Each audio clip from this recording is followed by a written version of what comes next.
미리 써놨는데요. 3월 2일 날 이제 종례를 할 때 학부모 통신문을 이제 써서 보냅니다. 근데 이제 제가 저의 교직 경력 얘기하고, 그 다음에 제 이제 자식이 몇 명이 있고, 제가 어떻게 교사 생활을 했으며, 그 다음에 이제 요 부분이 가장 핵심인데, 이제 제가 아이들을 어떻게 바라보는지 그 관점을 써드리거든요. 모두들 고등학교에선, 특히 인문계 고등학교에서는 대학 입시의 모든 방향이 맞추어져야 한다고 얘기합니다. 그 말은 누구도 부정할 수 없는 대전제입니다. 다만 지금까지 우리는 그 대전제를 이루어가는 방법을 매우 낡은 것으로 쓰면서 아이들에게 공부하라는 말만 되풀이해온 게 아닌가라는 생각이 듭니다. 학부모님들도 지난 시절 공부할 때를 떠올려 보시면 아실 겁니다. 공부는 과연 누가 시키고 하라고 한다고 하게 되는 것이 아니라는 것을 말입니다. 그렇기에 저의 역할은 학교에 오는 것이 싫지 않게 하는, 더 나아가 좋아지게 하는 것과 담임선생님은 나의 얘기를 들어주는 사람이라는 두 가지 마음을 갖게 하는 것이 저의 맡은 몫이라고 생각을 합니다.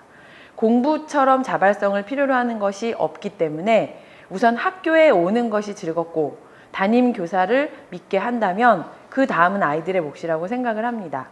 어쩌면 아이들이 더 많이 할 수 있는데도 불구하고 어른들의 독촉과 강요의 자발성을 스스로 버리게끔 한 것은 아닌가 합니다.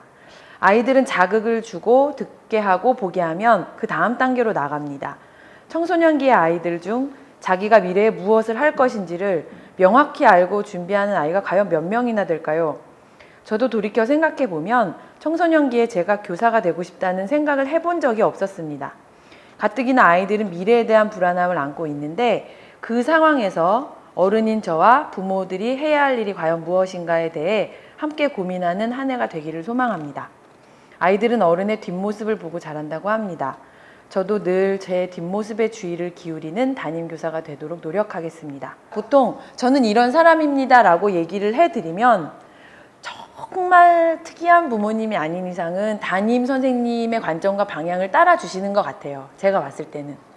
근데 이제 그거를 모르고 있다가 알게 되는 것보단 미리 저는 이런 사람입니다 라고 얘기를 하면 제가 아이들을 이제 이끌고 같이 살거나 아니면 어떤 과정에서 뭐 문제가 생겼을 때 학부모님들과 그 조율하는 시간이 짧아진다는 거죠. 제가 어떤 사람인지 이미 알고 있기 때문에. 그리고 나서 제가 꼭 답장을 받는데 이걸 한 10년, 8년 전부터 처음에 했는데요. 그때는 진짜 정말 용감하게 A4 한 장에 편지지를 보내드렸어요. 그랬더니 보통 부모님들은 담임 선생님이 뭐 보내면 그걸 다 해야 한다는 그 의무감에 정말 부담을 느끼시거든요. 근데 그때도 거의 한 90% 이상 다 답장을 보내셨어요. 근데 이제 나중에 이게 정말 얼굴도 못 보고 얘기도 해본 적 없는 담임 선생님한테 한 장을 써보낸다는 게 이게 정말 쉬운 일은 아니겠구나 싶어가지고 제가 분량을 줄였습니다. 그래서 이거 어떻게 하냐면요. 앞뒤 양면인데요. 이제 이 부분이 뒤쪽으로 가게 되는 거거든요. 그럼 이 부분이 딱 A4의 절반이에요. 그럼 이제 이걸 딱 잘라서 절치선 이렇게 만들어줘가지고 답장을 받아와라. 그래서 제가 학기 초에 이거는 끝까지 다 받습니다. 근데 올해는 딱 2명 못 받았어요. 2명. 근데 그것도 이제 나중에 처음에는 이걸 할 때는 나를 싫어하나 제가 이제 철없을 때는 그랬는데 보니까 쓸 수 없는 아이가 있더라고요. 어떤 상황인지 대충 짐작이 가시죠.